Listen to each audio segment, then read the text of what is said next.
اب ہم بات کرنے جا رہے ہیں سندھ طاس معاہدے کی، کیونکہ ایک دفعہ پھر سے ہم دیکھ رہے ہیں کہ عالمی فورم پر اس کی گونج سنائی دے رہی ہے، اور اس کی وجہ یہ ہے کہ اقوام متحدہ میں پاکستان نے پانی کے معاہدے کو محض دو طرفہ تنازع نہیں بلکہ عالمی جو معاہداتی نظام ہے اس کو امتحان قرار دیا. And why that happened? Because Pakistani مندوب نے عاصم افتخار صاحب نے انڈس واٹر ٹریٹی جیسے معاہدے کو یکطرفہ طور پر جو انڈیا کی جانب سے معطل کیا گیا ہے اس پر سوال اٹھایا کہ اگر انڈیا کوئی بھی معاہدہ یک طرفہ طور پر کینسل کرتا ہے that gives the right to other country to do otherwise as well. جی ہاں، اسلام آباد کا یہ موقف کہ بھارت ماضی میں بھی مختلف واقعات کے بعد معاہدے کو سیاسی دباؤ کے طور پر استعمال کرتا رہا ہے. اس بیان سے واضح ہوتا ہے کہ پاکستان معاملے کو عالمی فورمز پر اجاگر کر کے سفارتی دباؤ بڑھانے کی حکمت عملی اختیار کرا ہے تاکہ پانی جیسے حساس مسئلے کو خطے کے استحکام سے جوڑا جا سکے. ویل ود دیٹ اسی پہ ہم بات کر لیتے ہیں. ہمارے ساتھ موجود ہیں امر بلال صوفی صاحب، آپ ماہر بین الاقوامی قانون ہیں. السلام علیکم امر صاحب، بہت شکریہ آپ کے وقت کے لیے. تو ہم نے دیکھا کہ بھارت جو ہے اس نے پانی کو ویپنائز کر دیا ہے اور ہیلڈ ان ابینس. یہ بات بہت ہو چکی ہے، لیکن میں ذرا دوبارہ سے وہیں سے شروع کرتے ہیں جہاں سے اس کا آغاز ہوا تھا. جس وقت اس معاہدے کو اب اس وقت لوگ سمجھ نہیں پا رہے تھے، رد کیا ہے، ٹرمینیٹ کیا ہے، کینسل کیا ہے. انٹرنیشنل لاء میں ہیلڈ ان ابینس کے کیا معنی لیے جاتے ہیں عمر صاحب؟ بہت شکریہ. یہ دھیان میں رکھیے کہ ہیلتھ اینڈ بینک جو ہے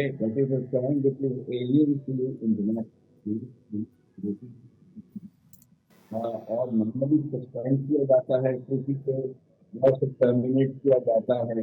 لیکن ہیلتھ اینڈ بینک کی اصطلاح ایک ایمبیگیوس اصطلاح ہے جس کو استعمال کر کے انڈیا نے مزید غیر ذمہ داری کا ثبوت دیا ہے.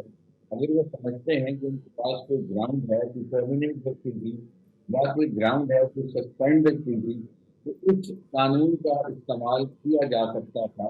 لیکن کیونکہ اس کو نہ استعمال کرنے کا جو وجہ سمجھ میں آتی ہے وہ یہ ہے کہ ان کے پاس ایسا تک کوئی گراؤنڈ ہی نہیں ایگزسٹ کرتے جن کے نتیجے میں یا جن کے تحفظ سے وہ یہ دنیا کو باور کروا سکتے ہیں کہ کسی کی سسپینشن یا ٹرمینیشن کے گراؤنڈ اویلیبل نہیں.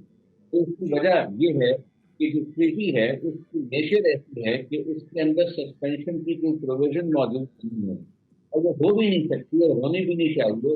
کسی کی ٹریٹی جس کی نیچر بارڈر کی ہو جو بارڈر کی ڈسٹریبیوشن کرتی ہو یا جو پانیوں کی ڈسٹریبیوشن کرتی ہو ان ٹریٹی کی سینسٹیو بہت زیادہ تصور کی جاتی ہے اور بارڈر کی ٹریٹیز کو کبھی چھوڑا نہیں جاتا. ان کی سینسٹیو کیا جاتا ہے.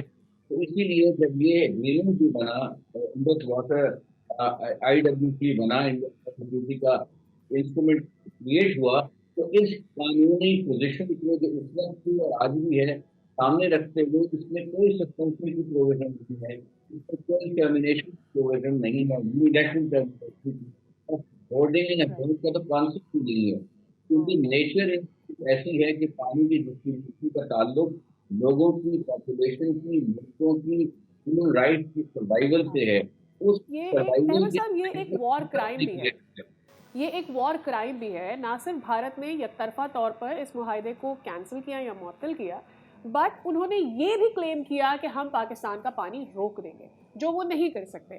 دا international law doesn't allow them to do that.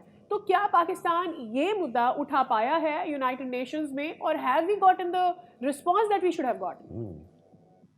میرا خیال ہے پاکستان نے اس چیز سے کافی اٹھایا ہے اور مختلف طرح سے اٹھا بھی رہا ہے. مزید بھی اٹھانے کی ضرورت رہے گی اور یہ چیز دنیا کو بار بار کروانی ہے. ابھی جو حال ہی میں کچھ دن پہلے جو اسپیشل کانفرنس کی کاؤنسل کے پرماننٹ ممبرز کے ساتھ جس میں پاکستان میں اور اس کے علاوہ جو کاؤنسل کے تقریباً موسٹ آف دا پریزنٹ اس میں جو انہوں نے انٹروینشن کی جو انہوں نے پوزیشن دی وہ اسی بابت پاکستان کی براڈ مقصد کی تائید ہے کہ ٹریٹیز کو آربیٹرارلی سسپینڈ نہیں کیا جا سکتا کیونکہ معاہدے جو ہیں ان کی سختی بہت زیادہ ہے اور وہ عالمی آرڈر عالمی نظام کی بنیاد ہے. اور یہی آپ کو سمجھ میں آتی ہے کہ اس وقت جو کچھ ڈیولپمنٹ دوسری جگہوں پر ہو رہی ہیں جس کی وجہ سے یہ موقف اور بڑھ کر آ رہا ہے کہ انٹرنیشنل ٹریٹیز کو اپہولڈ اور نیسیسری ہو گیا ہے ورنہ بین الاقوامی نظام خطرے میں پڑ سکتا ہے. تو جو ٹریٹمنٹ عام ہیں بائیلیٹرل اور ملٹی لیٹرل ان کے بارے میں بھی تمام ممالک کی رائے کو ان کو اپہولڈ